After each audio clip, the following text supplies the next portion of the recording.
Tayo sa kabong kalawakan.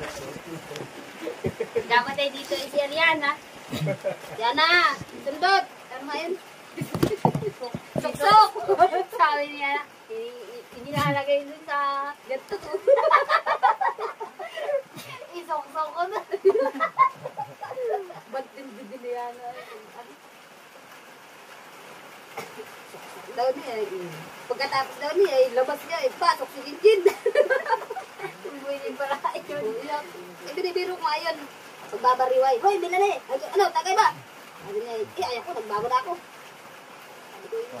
Kung talaga nagbago ka't ayaw mo bumili ng dinay, magpalibre ka ni Lemon. Sabi niya, sige, kada pupunta ko sa bakit nakikitawa, sabi sa akin. Gusto tumagay. Tagayin ka namin. Magbubuli ka na. Wala bang